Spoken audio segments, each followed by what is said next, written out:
My name's Lena and I don't have a real job. Well, that's not strictly true. I have one of those jobs that other people don't think is a real job. Now, don't get me wrong, I've had loads of jobs that people genuinely think are real jobs. I've worked in retail, I've worked in cleaning, I've worked in pubs, I've worked in fancy corporate offices with titles like business development manager, but most of my 30s, I have been doing this.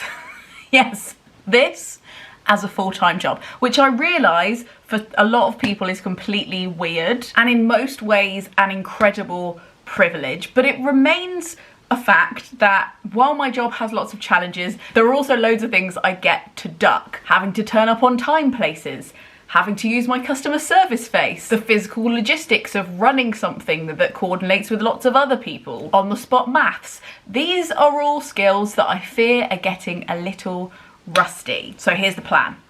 Last year, I created this kind of little business within my business called Positive Panic Patches. They're like guide or scout style badges that I'm calling climate dares, where you can set yourself a little goal around a theme that's connected to the planet and then give yourself a little badge for it. I think they're totally adorable and makes at least starting on acting on your eco-anxiety or even just acknowledging and talking about it a little bit more approachable. And while I understand it's not exactly Dragon's Den material, it's something that I'm incredibly excited and passionate about. So I wondered if I could take it further than just selling them on my website. I often wonder what would happen if I took them out of my echo chamber and tried to sell them out there to people who I've never met, who may not have ever come across me on the internet and might meet me with complete apathy. That's right.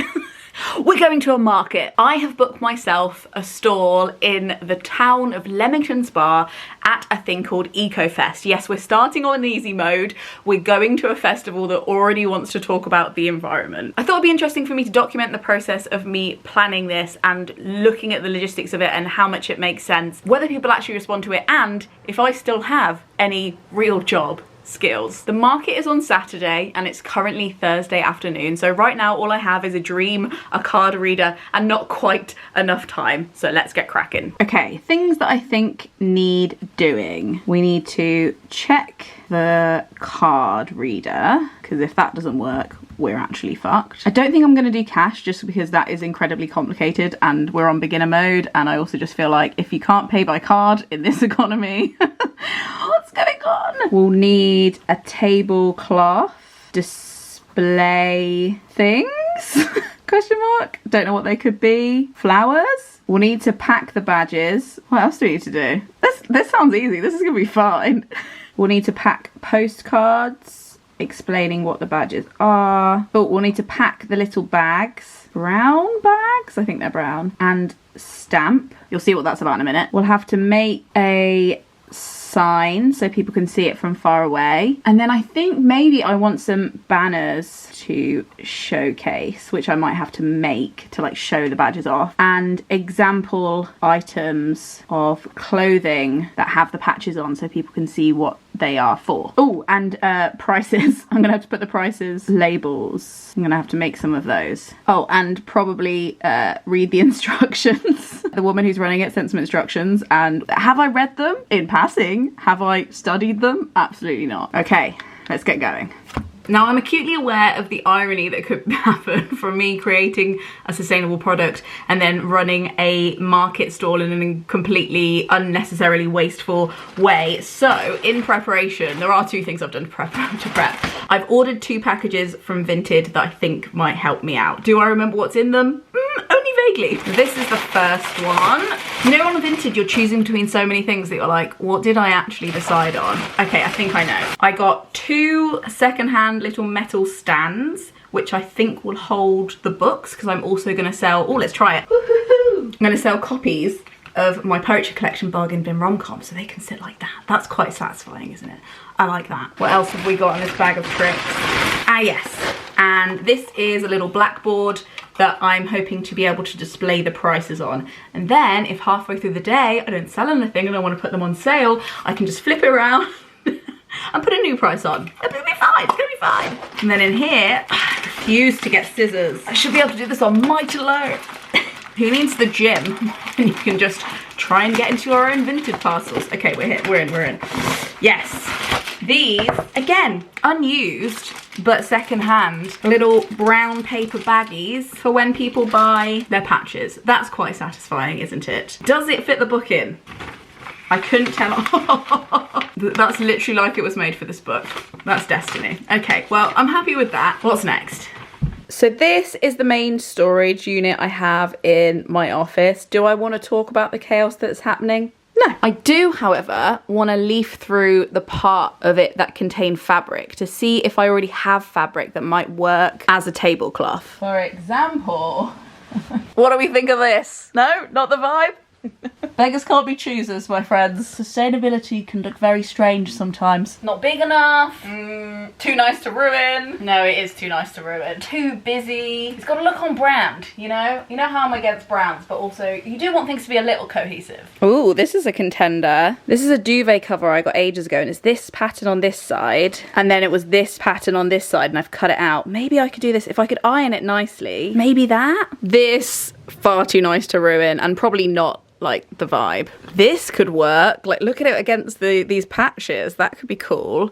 Or maybe something zingy like that. I think that would be really cool too. But again, this fabric is quite precious to me. I don't know if I'm not necessarily, am I gonna ruin it? Logistically, it seems unlikely, but then personality wise, I feel like I fear I may. It seems that my brain always finds a way to ruin fabric. Okay, I've laid out our options with the patches. This is option number 1. Picture it uncreased, if you will. That's option number 1. Option number 2. Now, actually, I'm not favouring this because it's actually really hard to see where the badges end and the pattern begins. So I actually think I'm going to discount that one. And then option number 3. This is option number 3. Pretty cool, actually. And this one is much more on the nose, kind of ocean themed, I guess. I have this extra little sarong because I don't know if this is going to be long enough for the table, but I don't think that that's too jarring to have those two fabrics together. Oh, I think it's between 1 and 3 for me. Let's measure them to see what might happen, but I'm feeling good about both those options. Okay, I have ironed my tablecloth. I've trimmed off the ends so it didn't look so tatty. I'd love to see if anybody guesses that it's actually a duvet cover. And now I've just been sitting here with my tea doing my calculations. So I think that my best approach for this fair is to go low, because I don't know how affluent the people who are coming are. It's not like running a market stall in, like, say, Covent Garden in London. I know that it might be a hard sell for some people, and I think it might be better business sense to get the patches out there to people who aren't online, or at least aren't on my part of the internet, and give them a little postcard as well with the other ones, rather than trying to like give it a price like I do online. And I'm able to do that because I've calculated it into my general spreadsheet of how much I'm making from these patches. So for a short amount of time, for a few people, I think we can do it and it can still make business sense. And because the overall point of the project isn't to make like a huge amount of profit, it's to get people thinking about how they can respond and act on their eco anxiety. So I'd rather people have patches and they be out of my house than price them like that. I also have to take into account that because I'm selling to people directly, there is just a fixed fee for how much that's going to cost me, because sometimes I do charge for postage and packaging, but sometimes it's still not, like, I offset it a little bit so it's still affordable for people, whereas in person it's just a fixed fee for the stall and I know how much that's going to cost me. I also don't have to pay for the website fees and stuff like that as well. So I think because of that, because of the short period, a lower price is justified.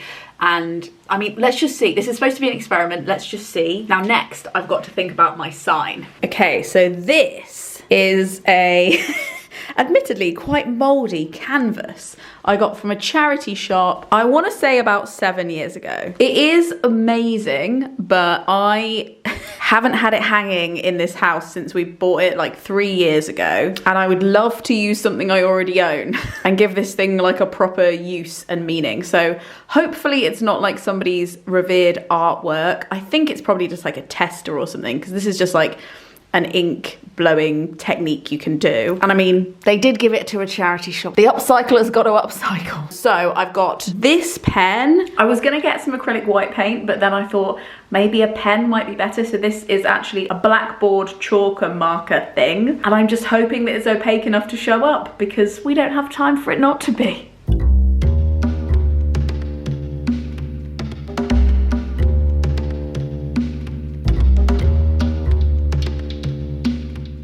Okay, I think this is the best we're getting. I did the panic first because I thought that would be appropriate because I was kind of panicking. And it has turned out the most blotchy just because I was still learning how to use the pen.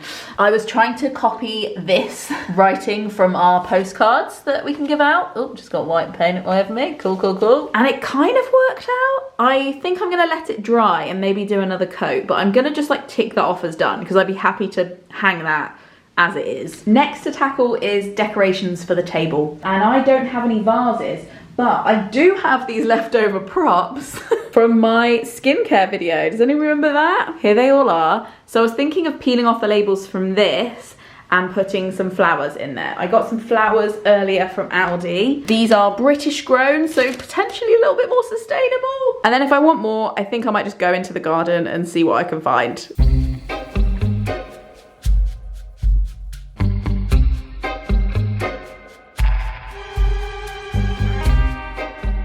Okay, slight spanner in the works because don't know if you've ever looked at a sunflower up close, but that is one girthy stem. It's like thicker than celery as well. So I got one in a vase, but unfortunately physics says no. So instead, I'm just gonna pop them in these little recycled cans that I've got. That's fine, that's fine. Half a loaf is still a bit of bread.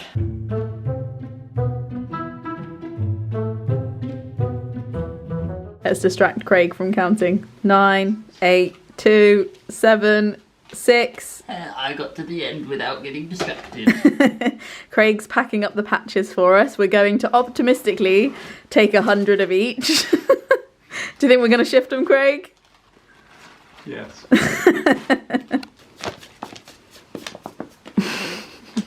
You ruined the piles. Okay, I'm going to practice my selling skills on Craig. Are you ready?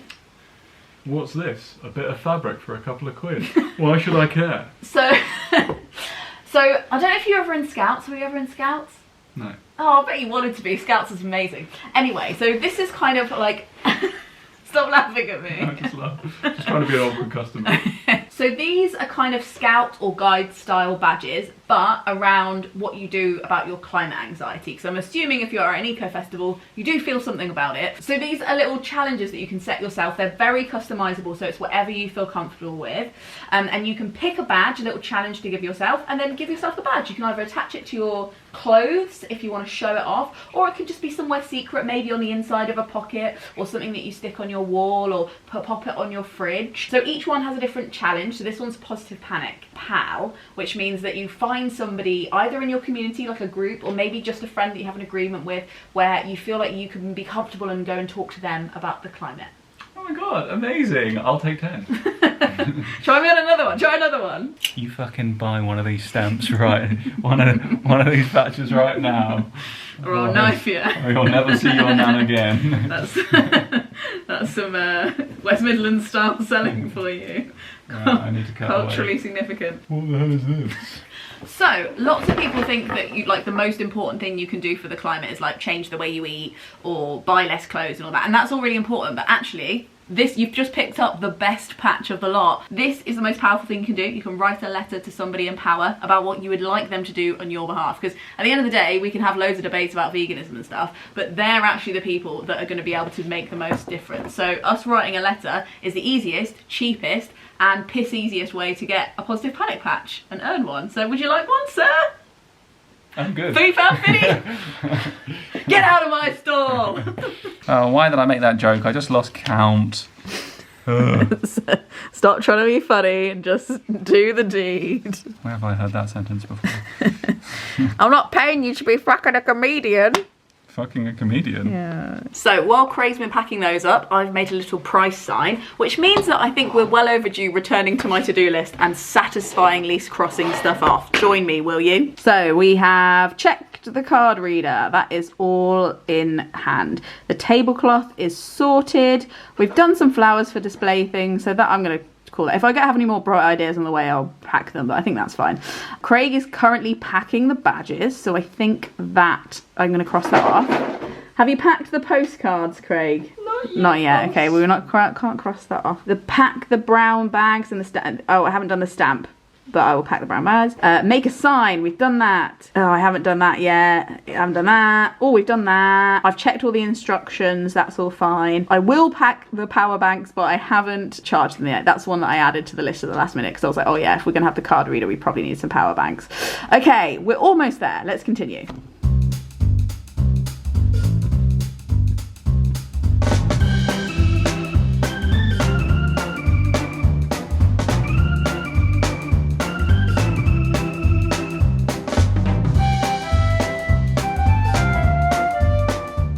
Good morning. It is the morning of the event.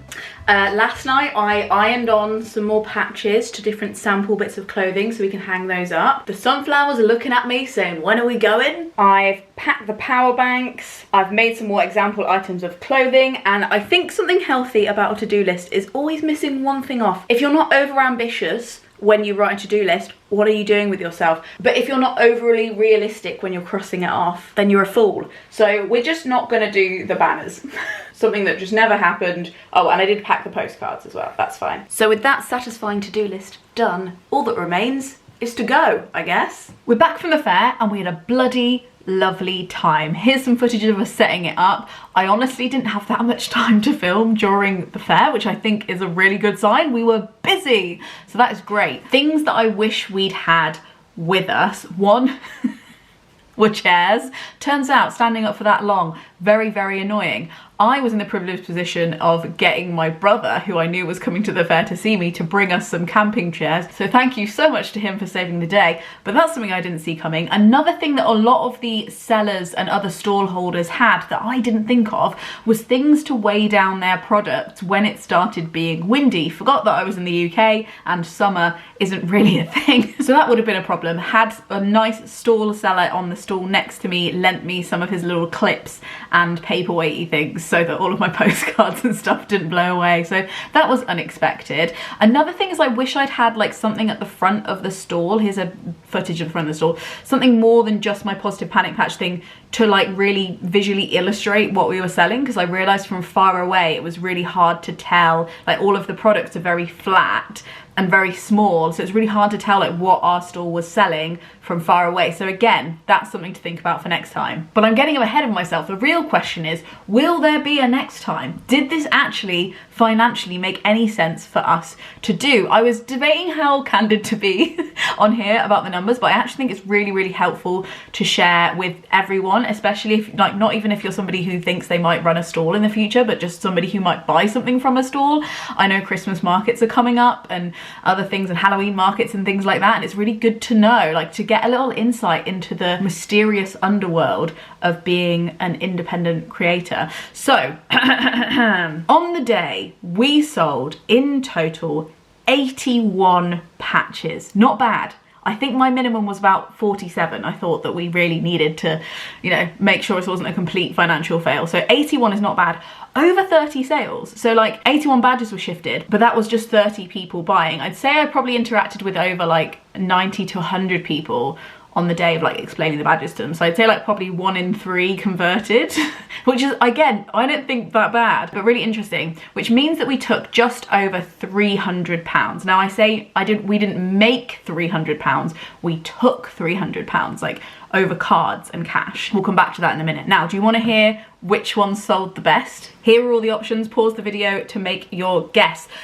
Okay, in last place, reflecting our internet sales as well, these are really, is the purse patch. Sad, the purse patch. Nobody loves her, so sad. The phone patch was next, which is actually my favourite one. Oh, sorry, we sold 9 of these. For the phone patch, we sold 12. Not bad, not bad. The next in line was the toast patch. coming in at 13, so close to the foam patch. 13 with these we sold. We sold 18 of the stamp patch, but embarrassing all the other patches, really coming in ahead of the game, head and shoulders above the competition, is the book patch with 29 sales. Absolutely bloody incredible. Now, that means on an average, people were spending about £10 per sale, but I think a lot of these people did buy the set. That was really nice.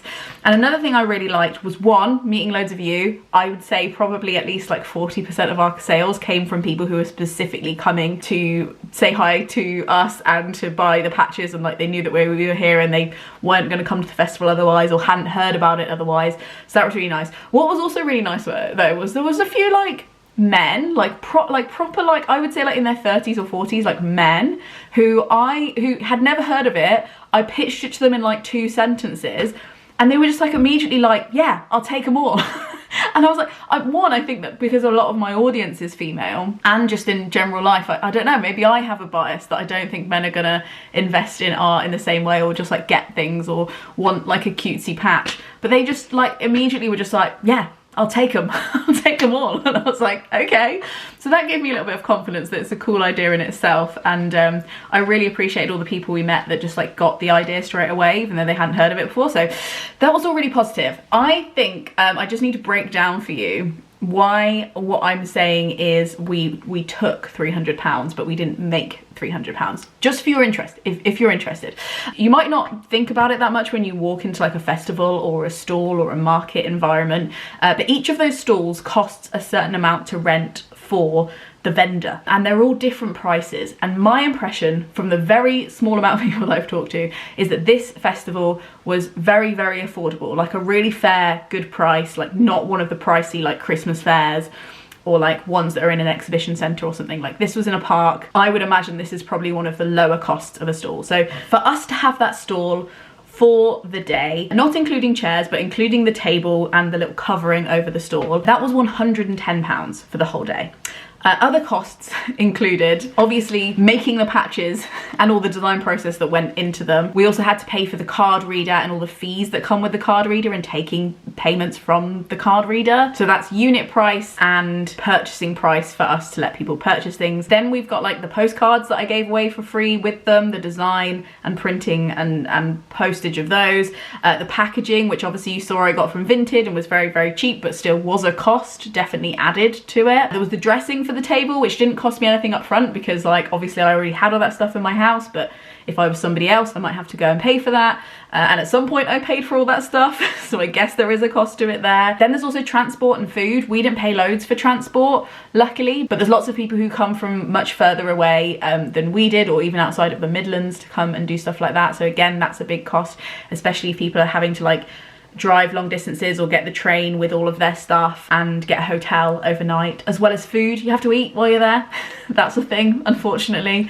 Do have to eat. And then there's of course the wages of the people working on the stall. I would have been uncomfortable doing it on my own. I really think it was much better that Craig was there. We at times were both serving customers at once quite a lot, and also just think like silly things like toilet breaks and having to set things up properly, and just for security reasons, like I couldn't really just leave the stall alone, or if I did I'd have to like just trust the other stall owners that I hadn't met before, which is very low risk for these, to be fair. Like they're not very high ranking items, but if I was selling, as other people were, like handmade vases and like big wooden bits of art and stuff, like you don't really just want to like leave those in a public field on your own. You need to go to the loo, you need a comfort break. So yeah, I think that the stall like really does need 2 people. Say if we were factoring that in just as a daily wage rather than like anything else, imagine if we paid ourselves like £150 each a day, which I think would be a very low freelance rate. Like that would be very, very, very baseline for the UK, £150 a day. So then we're already up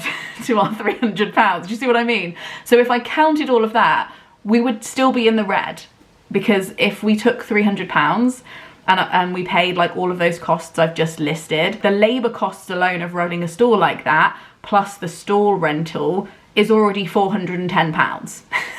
Let alone like actually like the cost of making the items. These are very small manufactured items, but imagine if I was making like completely bespoke cardigans or dresses or something like that, and I'd already spent all of that time making them, and then I had to pay myself again to sell them, and do you see how the cost escalates at this like incredible rate? So while I had a really amazing time, and I think I would do it again, it wouldn't necessarily be a smart business decision for me to do it again. Do you see what I mean? Like, I'm gonna do it for fun again, probably, and we did make some money. I'm happy with it. I don't feel like we lost a ton of money. And you also have to think about the speculative possibility of people buying more patches in the future once they've seen them and they took just a postcard, or they bought one and they might come back for more. You have to think of that kind of exposure of it as well, and how important that is for like future revenue. But if you had a different mindset to what I had, you could have arguably said that wasn't worth our time, even though it was way more successful than I thought it was going to be, and even though we had so much fun. So I hope that is like a good insight into how these kind of things work. I really learned a lot, and I'm definitely excited to do another one at some point, although it literally can't be a financial priority for the reasons we've just stated. And I hope that makes you think a little bit when you're buying from like Christmas markets and stuff over the next few months, like what people are putting into being there. And when you pick up an item, as a lot of people do when you go to these stores, like Jesus Christ, I overheard some weird comments. When you pick up an item from a stall and you're like, £20 for this? Like, think about what you're saying and how much that might cost. Anyway, if you've been watching this video and thinking, damn, I wish I was at that stall, that's such a good price and I really do want those badges, I have decided that we are going to sell these patches for the next 48 hours on my website, leanandnorms.com/shop, for exactly the same price that we did at the store. They are going to be £3.50 per badge, and I think you should go and check it out. And also the set is going to go for £15, so if you've thought about being a positive panicker and challenging yourself to do some of these climate dares, like, now would be a great time, because I want you to have them. I want you to have them more than I want to sell them for what they really cost, which is £6. We're also really, really close on the shop to having our 1000th order. So to celebrate that, if you're quick and you hop on to that leanandnorms.com/shop, if you happen to be the 1000th order, number 1000, we will refund you your order plus postage. It will be completely free. So that is an extra incentive to hop on it and do it. But yeah, we're just gonna do that for the next 24 hours. Like, since this video goes up, this video will go up at 6 p.m. on Monday, the 30th of, and that discount will end on the 2nd of at 6 p.m. again. So that's all the time you've got. But if you're watching this video after that, don't worry, they will still be online and ready for you to buy whenever. Have you ever considered selling your own stuff, or dreamt about it, or maybe you already do it? How have you found it? And even if you've just been a buyer of things in marketplaces from independent sellers, has this video taught you anything about like how much it costs? Did you already know that? Am I speaking to the choir? I don't know. Thank you so much for watching. This video is made possible by the Gumption Club, who tip us for video to make sure these videos keep happening, and also so I can do ridiculous creative experiments like this and see if they fail or not. So thanks so much to them. Frog snog out. End of the fair. Very sad.